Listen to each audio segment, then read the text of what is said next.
It's the high performing team, right? You gotta go one mic on. And Thanks, all right, no, absolutely. Thanks. I'm gonna go ahead and try to bring the whole group up as quickly as possible because I think this whole panel goes much better if I talk as little as possible and we get them talking as much as possible. So a little background on myself. You guys can go ahead and come up now. A little background on myself. So I spent 20 years in professional baseball as a player and coach, a scout and scouting director, and a special assistant for moving on and spending some time in sports technology space and eventually landing here at TeamWorks last July, which I've been really excited about. So what that has given me for this space is like some visibility for the Pirates organization as a whole. So I worked with the GM and assistant GM while I was in Boston. John and I worked together with the Chicago Cubs, and even their director of medical was my AA trainer when I was playing in Cleveland's organization. So rather than me running through everybody's resume, I think it might be best if we just sort of sit down and talk a little bit about everybody's sort of background and how it sort of shapes how you think about performance. So John, maybe we'll start with you. John's the VP of performance for the Pirates. Background as a player, going back to John was a part of the Moneyball draft in 2002 for the Oakland Athletics. Spent time in the big leagues, over 1,000 plate appearances with 3 different major league teams. And then John and I worked together with the Cubs while he was getting his master's in performance psychology. So certainly a unique background for the position that you're in right now. But kind of tell us a little bit about how your experience has shaped how you think about the performance space. Yeah. So post playing career, I got into the performance psychology world and was a mental skills coach with the Chicago Cubs, which was my first introduction to working on a high performance team because the mental skills coach there was part of that group, and very fortunate to see kind of a transition with the Cubs from an older school model to bringing in Adam Beard from the Cleveland Browns and Welsh Rugby and from Australia to kind of systematize things. And it was my first introduction to what a good vision of what a high performance team could be. Took a brief detour after my mental skills coaching career to oversee coaching and player development for the Pirates for 4 years, which I think the last panel that we saw really kind of laid bare a lot of the essentials that you need in building culture, clear vision, resources, expectations, and an environment of accountability, all driving towards one thing to develop people. And I've taken that perspective and the learning over the last 10 years and just tried to apply it to a different space, which has been a lot of fun. Oh, that's great. That's awesome. So Corey, transitioning to you a little bit. So Corey's the senior coordinator of minor league strength and performance for the Pirates. A little bit of background at the collegiate space at the beginning, right? But then now a wealth of experience, sort of, and we've talked about this a little bit before, but the complex level in professional baseball, as we talk about it, is this really unique environment where you literally have like players their first day in professional baseball who might spend, 4 to 6 years in the minor leagues with you before they get there, and you have veteran players at the end of their career that are working their way through rehab. So sort of talk about like your experiences at that level and sort of how it's shaped the way you think about performance. Yeah, it's an interesting position, and where I'm stationed in Florida and traveling back and forth over our minor league strength conditioning, I get to see a lot of different things, a lot of different coaches, a lot of different players. The academy aspect and the complex aspect, where I get players that are there on their first day ever in professional baseball, and then also being there in the winter as well, where I'll get players that are 36, 37 years old that are trying to make a resurgence, that are coming in early and trying to nail some things before we get into the season and make the team. And so out of that, you start to learn that the commonalities are most of these guys know exactly what they want. Whether they're 17 years old from Wisconsin, whether they're 38 years old from the Dominican Republic that are coming in, if you sit down, you have the right conversations, you develop that relationship correctly, most of these guys know exactly what they're aiming for, And that, I think, ends up being a weird commonality that I've learned over the past 12 years here with the Pirates. And it's crazy that it's the 12 years that I've been here. It doesn't seem like that long at all. But it is. It's a huge, I guess, span of people. And the experience is so different that you see with the players. But the commonality, again, I always go back to, if you ask the right questions, you sit down with those people, they know exactly what they want, and they all have an objective like the group was talking about before. There's one main objective that then collaboratively as a group we can work together to try to hit. So it's been quite an experience. It's been fun. I'm still learning, get to work with the amateur draft and the international scouting space as well. And that's a completely different experience as well, but that would take a little while to talk about. That's a whole different panel at this point. Yeah, no question. Great. And then Stephanie is maybe as representative of this room as anybody that we have up here in terms of the background and her experience, but she spent time at the collegiate space, time working with tactical groups, time with the Tampa Bay Bucks in the NFL, and now is with the Pirates right now. So can you sort of talk about how that's shaped, how you've brought nutrition to the Pirates? I think arriving to the Pirates, it's a unique organization when it comes to professional baseball, in that you do have so many levels. You have your academy all the way up to your 40-man team. So like Corey mentioned, it's a huge range of players and staff that come in there. And I think the experiences that I've had coming from the collegiate space, the tactical space, and the NFL prior to this have really set me up for success for that. Going through the collegiate realms, I was at Auburn University for 4 years, Texas A&M for a year. While working at Auburn, I had multiple teams, had multiple strength coaches, athletic training staffs, many different coaching styles, and then many different athlete backgrounds. And so that is an area that I've been leaning into a lot in the last year of kind of that breadth of personal skills and kind of navigating our different management styles that we've got within each affiliate, those player differences there, and the cultures that from an org overall we're trying to establish and incorporate, but yet also kind of each one ends up with their own little nuances depending on the rosters and the guys that you have there and your staff. So that's been a really unique situation to focus in on. The tactical space was very unique, and it really helped to bring back a lot of inspiration from the clinical-driven side of performance nutrition, really emphasizing it on biomarkers, overall health and wellness, what we're looking to do from optimizing the role that I had in SOCOM. I didn't really have the door kickers anymore, but they had done a ton of door kicking in their time getting to the leadership roles that they had at HQ. And so you saw a lot of different surgical needs, a lot of different repairs that had to go in and happen. So it really drove that focus for the clinical side of things, documentation. Earlier we mentioned the standardization and the integrated systems, and that's been a huge thing that I got to learn from SOCOM to bring here, and to really help build out our programming in nutrition. Because at the Pirates in minor league, we've had a lot of turnover when it came to nutrition. We had a lot of change, and there wasn't a ton of leadership for the minor league specifically for nutrition. And so all of those have really been able to help pull into a really great setup to kind of overall revamp, bring renaissance to nutrition for the Pirates. And it's been a great start to the year, kind of great last year as well, and the part-time role that I had with them before going on full-time. So the breadth and depth of experiences, though, were necessary coming into this for sure. No, that's awesome. Well, I think the goal in the time that we have here is sort of to spend some time really thinking about how the different disciplines sort of work together and how you guys, bring all of that together. I think that that's sort of best done through stories, anywhere and everywhere that you guys can sort of pull that together. And as we were sort of prepping for this, Corey, I know you mentioned, a player at the AA level who had some flags in terms of running velocity, and sort of, if you could speak a little bit, sort of start us off on like how you might have approached that prior to this year, and what was different about the way that you approached it this year. Yeah, completely different.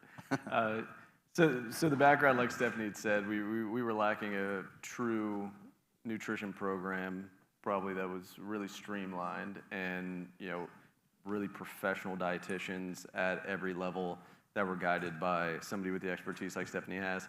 So there's a player at the AA level. He had made this transition from infield to outfield this year, and as many would expect, his high-speed running, it's increased significantly. when I went in, and he and I have a really good relationship. Part of that is because of what I do with the draft and bringing him in. He kind of pulled me aside and was noting he was having some distal hamstring issues. He has a background in physiology, which is just enough to be scary coming out of the undergrad, so it's always fun to deal with. And so he had all these ideas he wanted to run by me about training load recommendations and different testing we could do and ways of the testing we were doing right now, maybe not catching what he's feeling. So where I usually would, make training load recommendations to the coaching staff, make adjustments, all these kind of things. What we did, Stephanie was in town with me, is we sat down with our team and we started working through it a little bit more collaboratively from a holistic space to say, okay, where is this guy lacking and what are we actually dealing with? And so I'll let Stephanie kind of work through it, but what we ended up finding ended up being way more in the dietitian and nutritional space that was affecting this kid. And I will tell you, before, I would have never done that.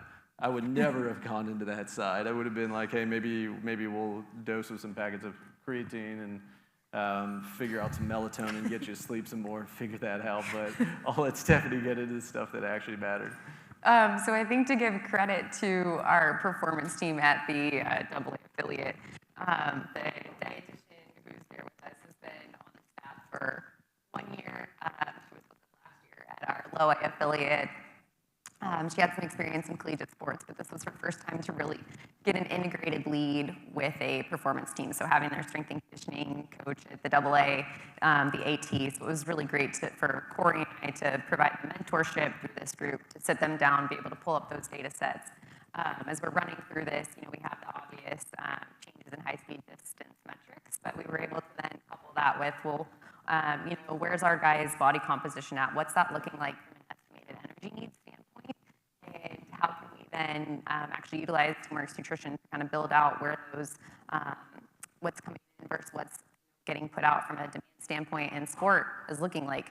He's also someone that's kind of an active guy, isn't just someone to go home and sit on the couch throughout the day until you got to go up to the clubhouse. So knowing that he overall was doing a lot outside as well really factored into what those needs look like. Through our affiliate dietitians coaching with him, we were able to incorporate, as simple as it was, an in-game peanut butter and jelly sandwich. Actually, excuse me, no jelly, just peanut butter.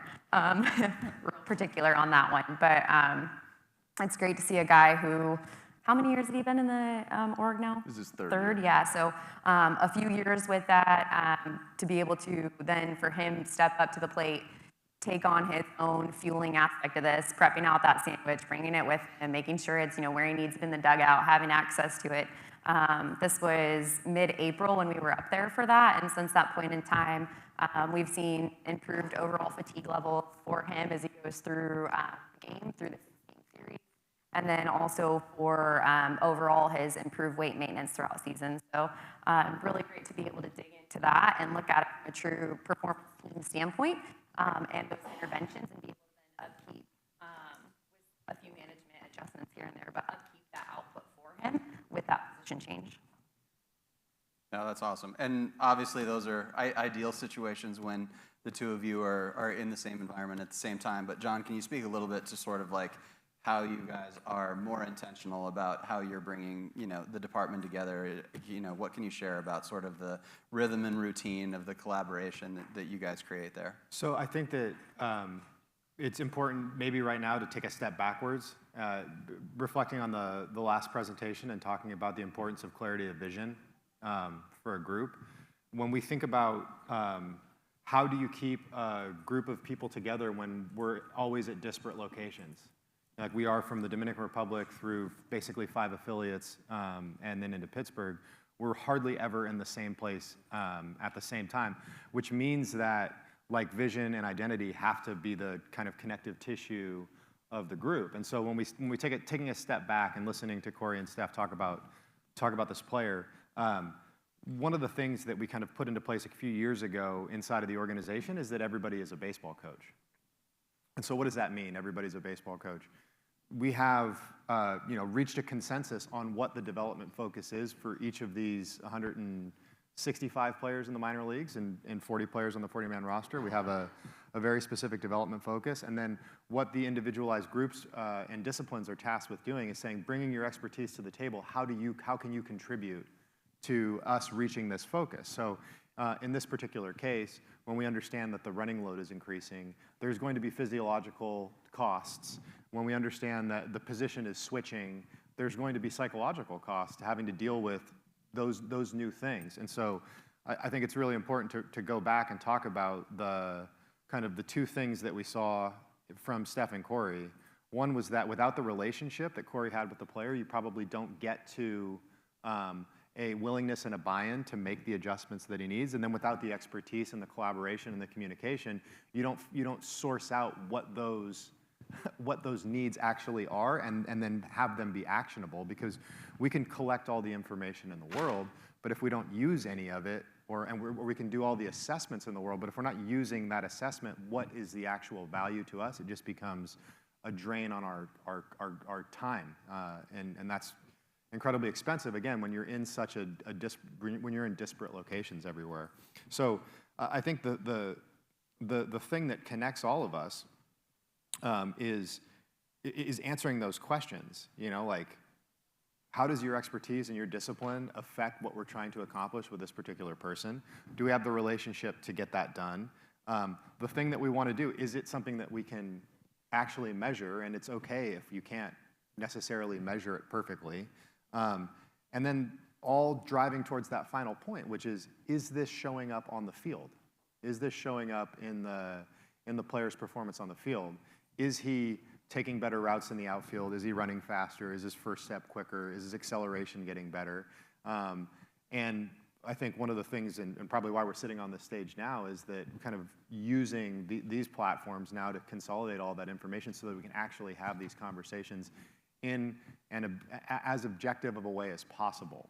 And I think that's the, you know, like one slight deviation that I would take, is that we always have to remember that and I had a fantastic mentor in the sports psychology space named Ken Ravizza, who's like a legend in the industry. I got to work with him for a couple years.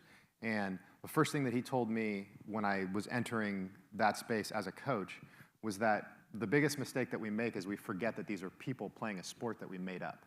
You know, like, we made this up. We made up weightlifting. We made up training. We made up baseball. We made up Aussie rules football. We made all of those things up, and we built these constrained games for people to play inside of.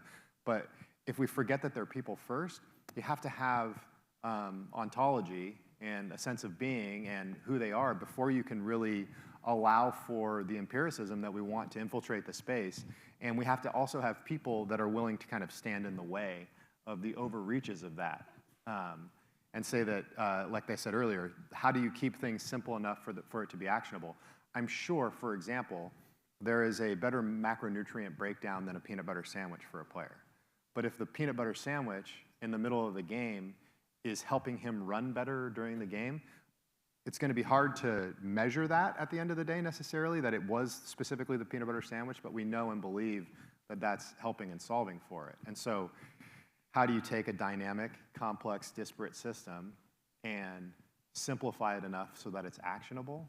I think you have to do it with clear vision, and then, like they talked about again in the last presentation, really leaning into decentralized command. Like, you have to trust the practitioners that are on the ground to get the job done, and you have to put the decisions where the information is. But again, to do that, you've got to have a trusting network of people that you work with. No, absolutely. And I want to sort of lean in a little bit more, because as I think about my experience in baseball and seeing some of the places that for sure have become the most siloed, like Stephanie, you're in a unique space in nutrition, right? Where there's a lot of people that don't have the same visibility for everything that goes on there, and a really delicate balance that you strike between like sort of these like quantitative pieces of consumption, but then like dealing with human beings and behavioral change and all of those kinds of things. So can you speak a little bit to like the importance of, you know, the entire organization working together in terms of athlete buy-in and visibility for the work that you do?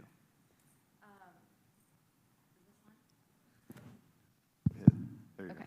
Yeah, so we've We've been leaning into a lot for that. So I had 4 years of baseball experience with Auburn University that was really great to help give an intro, build out a nutrition program.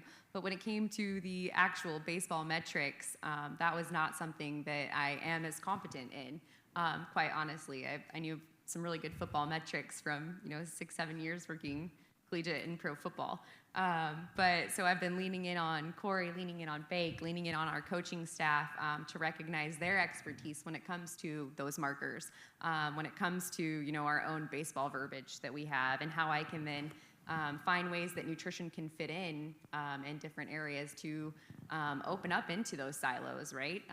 Break down those walls on it. We had a really great performance summit in January where all of our levels came together, 40-man down to the DR from a performance team standpoint to dig in together, practice some of those outputs of working together holistically for different problems, different players that we kind of ran a case study on through.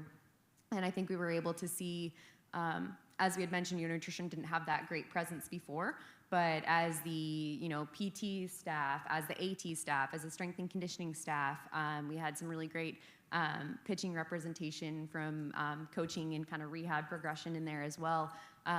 As everyone kind of leaned into their areas, we're then able to see, well, here's how nutrition can complement this. Here's how nutrition can provide an intervention to support your output goals that you're seeking in the training room or in the weight room, in the performance center, or on the field. And so it's really helping to educate from a without ego standpoint, from a collaborative standpoint to show here's where nutrition can provide an impact, and we can work together, right? We all have the same goal of getting that player to be optimized, to be in a state of health and wellness and performing their best on the field. So when we come together with that similar approach and how we can educate on, that allows that nutrition to span a lot of different areas, especially from the standpoint of professional baseball. There's a huge emphasis on the actual food provision, as well as then the education, the counseling, the performance side, the clinical side. And so there's a lot of breadth and depth that goes into these positions at an affiliate. And so really leaning into the ways that we can optimize a pregame meal, a postgame recovery standpoint, incorporate the individuality of baseball as well, because it is a pretty individual sport when it comes to the positions, when it comes to your pitcher's rotation, when it comes to your catcher's workday, how you're leaning into individualizing their nutrition needs, and then what the overall team needs and team provisions can be as well. So that's been a big area of opportunity and a big way that nutrition's been able to really step up to the plate, so to speak, this year for the team at all of our levels. Oh, that's awesome. Yeah, I think that it sort of segues us pretty well to talk about a little bit about, I feel like across sports right now, we're hearing more and more about, people wanting to be data-driven organizations and the importance of sort of creating some focus on that. And I think, in some ways it can be a little bit of a double-edged sword because, these are human beings also, and it's really important to pay attention to that. But it also gives us a unique insight into why things are happening. And so I think that probably lots of people have stories about the pieces of technology that they purchased that sit away in a corner of a room someplace now. But one thing that I wanted to try to lean into here a little bit is we do have a platform and we work with you all in a space where we have the ability to collect a ton of different data from different sources. And I was just curious, Corey specifically, do you have some examples of times where you were able to collect some data that was probably stashed away for a time being that became more actionable over time as you sort of understood the landscape around it and sort of, helped bring that into more clarity? No, definitely. We definitely, I don't know if we have enough time to go through all of them, and I have a closet of stuff and old tech that is sitting full. The one that comes up to mind is early with the Pirates in 2014, 2015, when I was just starting. We were using Zephyr on all of our players, and people that are familiar with Zephyr, Catapult, right? You're looking at distance, heart rate, those kind of things. Well, what we were missing, and we ended up pulling data a year in, was the rotational G-forces that Zephyr would give us. And what we started finding when we started looking deeper into the data, the rotational Gs, is we could actually get into the bullpen intensity and the warm-up that weren't correlating with the velocities on field and start to find inefficiencies better. Now, fast forward, whatever, 8, 9 years, and then we have our Newt Force and our force plate mounds, and the amount of data that we are collecting from inside of there that we are still yet to probably nail every piece that we're using to talk about mechanical efficiency and output. We're still learning that. And I think having a place where we can store all of that and then go back and say, hey, our analysts are finding these things that they think are correlating with things, and then working backwards from there, that then we can pair with our vol and every other metric that we have, right? I mean, baseball in general, with the amount of metrics that we have from Hawkeye and the on-field biomechanics is absolutely outrageous. So I think that, yes, having a platform where we can put everything in is really, really important. The more important thing on top of that is making sure that everybody has access to the data and can ask the questions independently and then research with other people and look through it so that you can kind of expedite the process. Because if it's one person that's gatekeeping the data, that isn't allowing people to look through it, because we have guys that have come in their first year from a place of, I mean, we had a guy that came in from Scottish rugby, and he was working with Georgian rugby, I think at the time, Chinese cycling before that, and he came in and looked at a bunch of our heart rate data and our conditioning data and heart rate data we had on the field, and basically was like, what are you guys doing? Like, how are you actually preparing some of these athletes? Well, from a conditioning and physiological standpoint that he was coming from, he was way far ahead of all of us, and you were in baseball, so you understand where baseball conditioning was for a while, is having that perspective and making sure that from day one when he came in, he could see all of the data and start digging through that in a side project at home over a few beers or whatever he was doing. So it was from Scotland, so definitely probably some whiskey in there somewhere. But I think that is the most important part about having a platform, is then making sure that it can be shared across the organization. So as people want to do their own research and look into things, then they can start pulling data that maybe you weren't thinking of. Every new hire that we make that is a kid, like a newer kid that's coming out of school, has probably been somewhere, met somebody, worked under somebody different that has a different perspective. And I think by allowing those people to look into things and really just judge what is going on from day one. Now, yeah, there's probably some learning there first. You got to make sure you get them onboarded and up to speed. But making sure that they can see all the data and work through that independently, for me, is probably the most important part of the platform. So, yeah, is there places with tech where we weren't looking? Yeah, probably every piece of tech that we have. Definitely. Yeah, no doubt. I think I'm going to shift gears just a little bit because you hit on something that I think is really important, and I want to get John's take on it. But a lot of times the challenge for what happens in performance is like visibility for the decision makers, right? Because there's this, attention to detail on on-field performance and everything that's going on there, and sometimes there's really good process in the performance department that's done, what you really can do there. Can you speak a little bit to like sort of the importance or like the way that you go about making sure that the data that you're collecting and the process that you have is visible to leadership? And I think one, and the ex-player in me, and one of the key points here is that baseball has always had a challenge, and anybody that's been in the industry can tell you, with acquiring good data from players, particularly major league players. They're protected by a union. There's consent forms that have to be put out, and so the first step is building a culture of buy-in and willingness for the players to do something like a serial jump on a force plate. And part of the barrier is mistrust up to the front office. They think that players will think that this thing that we're recording is going to somehow be used against them in the future. And so you have to be very clear and explicit with where the information is going. But at the same time, you also have to provide leadership with some evidence that you're doing some work in the space. And so the way that we've thought about that is we've kind of basically tiered access and building out more kind of generalized and understandable platform for upper management to be able to look at and say, okay, I can see these things are trending in this direction, and that's good enough for me. And plus, they don't have the domain-specific and neither do I. They don't have the domain-specific knowledge to actually understand the difference between, oh, well, contraction time's down and RSI is up. What does that mean, and what is the intervention that we need to take? Like, I wouldn't be able to offer that recommendation, but we've built a team of people that I trust to be able to go and do that, and then I have to cultivate that trust by showing that there are positive outcomes, or to your point, Kyle, telling stories about the interventions that have been made, because you're never going to be able to draw a direct line back to the peanut butter sandwich. You're never going to be able to draw that direct line back. So you have to create a culture and a trusting environment where people are put in the positions to make decisions and do the work. And then you have to represent that well to people. And I've always looked at, and in my previous role in this one as well, the other role of leadership, and I know we talked about, the previous group also referenced extreme ownership.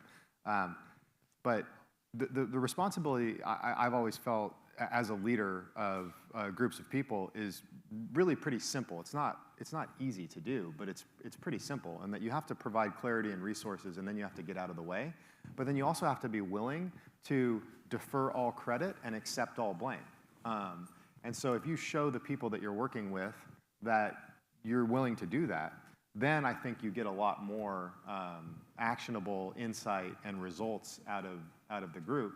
And then you have to do the same thing up. You have to show them that you're willing to accept responsibility if something doesn't go right, and it's me on the line, and not, like in this case, it's not Steph or Corey. Like, I'm going to accept responsibility if something goes off the rails. And when the organization that you're working in understands that, then I think you have that environment now where you can collect information, and executive leadership is okay with just seeing some of it. And we're very fortunate. Again, we're very fortunate to have a general manager who, when I presented this idea to him, said, I don't need to see anything. I trust that you guys are going to get this figured out, and that's why we're putting you in these positions. I don't need to see anything. We still give him a little something. Yeah, I was going to say, it's still important to give them a little something. No, that's great. I want to shift gears a little bit from sort of the data side to technology specific. And Stephanie, I think like the nutrition space, like obviously managing the like granularity of nutrition data and the volume of athletes that you have at the minor league level is a really unique challenge. So I wondered if you could speak a little bit toward the importance of like software that's built with nutrition in mind, and sort of your experience, with that, and how important that is. Yeah, absolutely. So for nutrition, there's kind of a couple main areas that we need database information for.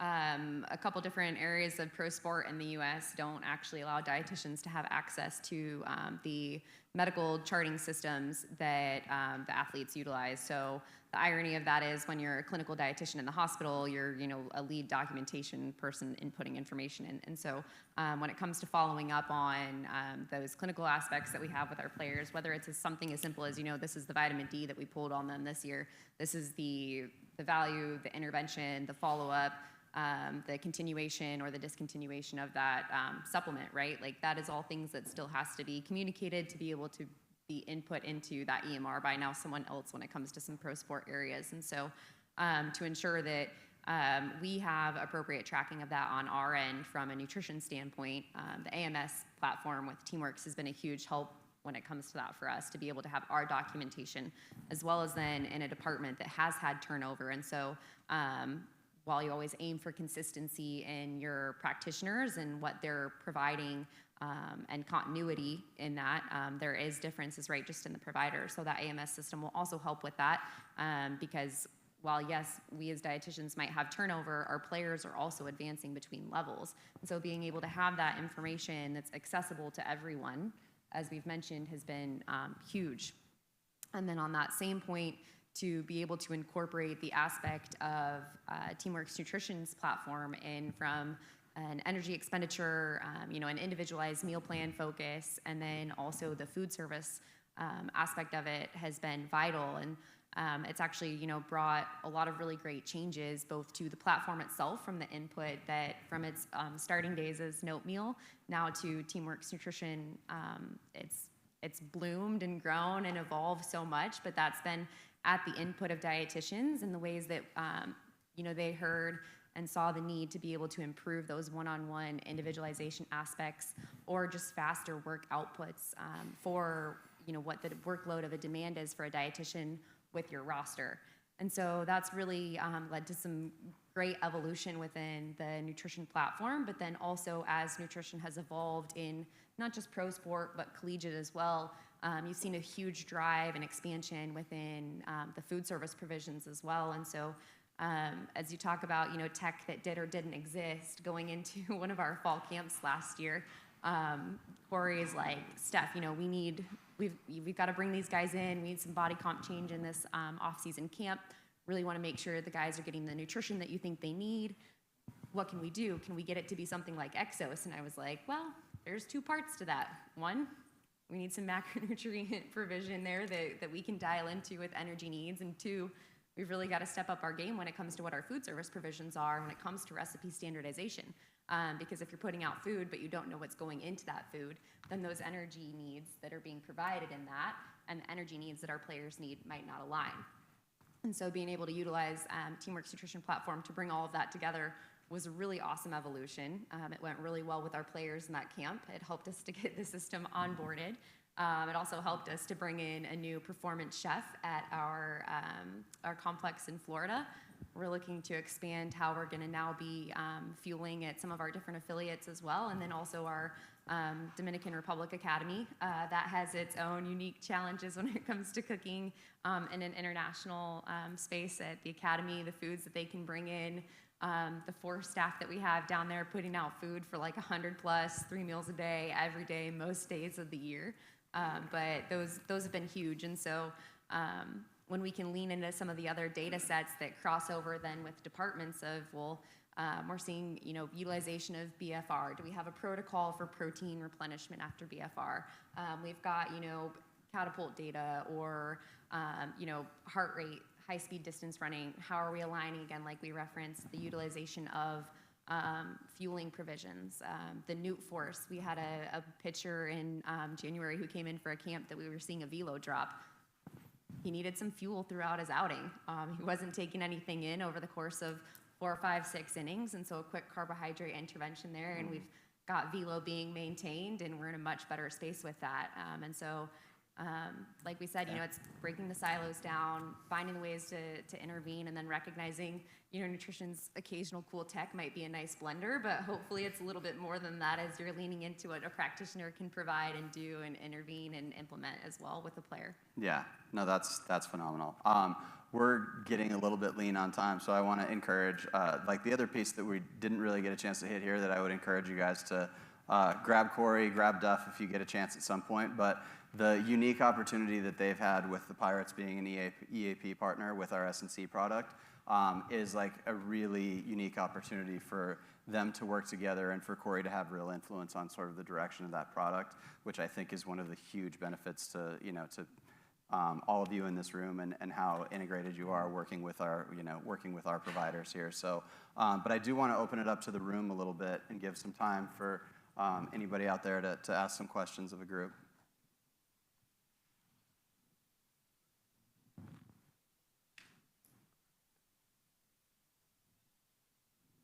Pretty quiet. Maybe we go ahead and use the time then. So yeah, I think we've got both Corey and Duff here, but I think if we could get just a little bit of time from each of you on sort of the experience of working together, exploring the S&C product and sort of like what void you feel like it can fill for you guys.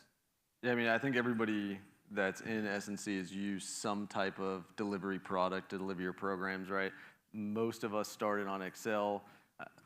Met with Duff in winter meetings of last year, and he was kind of showing me some different things. I was complaining about the product that we were using. He soon learned that I was going to complain about some of the product that he was developing as we were working through stuff. He asked me for feedback and then didn't realize how much feedback that was probably going to come his way, even though I did warn him about it. But the main thing I think that is being done there is they're actually working through it like strength conditioning coaches really program. And I think it's what I've enjoyed working with them on it as we've started working through this process is the real feedback that happens. Like, I'll text you at like 11 o'clock at night. I apologize for that sometimes when I have an idea. Usually I get a text right back and then we're talking through different developers and developing and changes. And I'll let Duff hit on this a little bit, but the back and forth I think has been tremendous. And I think the openness to changes and then the openness to actually ask the questions on why I'm asking for these changes has been great.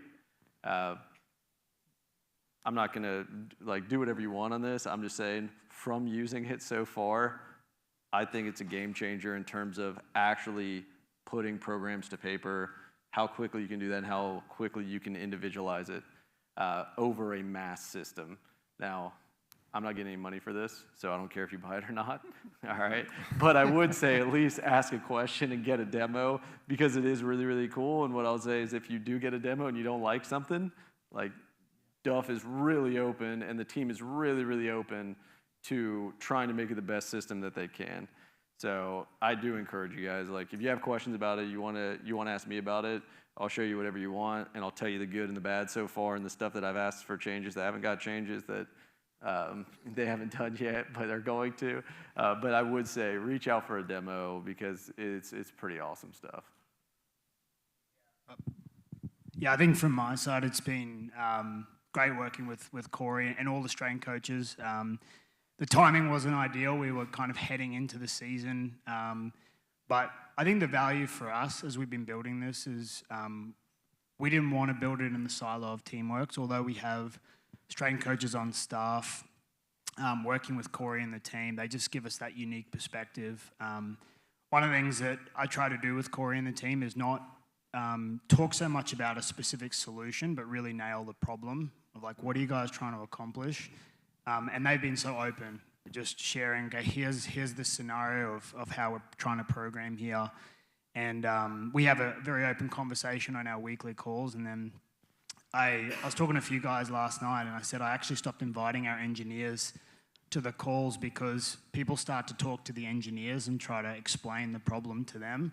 And what we found was just having an organic conversation as two human performance people and then letting the engineers listen has been super valuable for them to just hear the problem. And I think that's one of the big reasons why we're slowly solving the problems.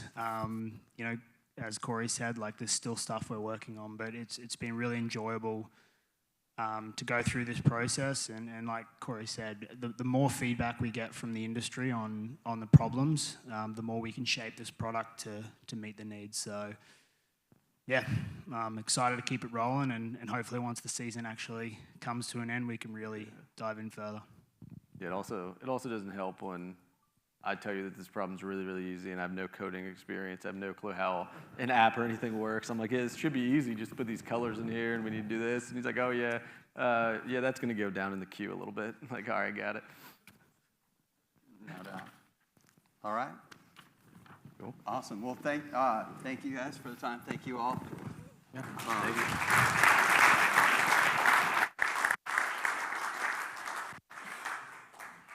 Awesome.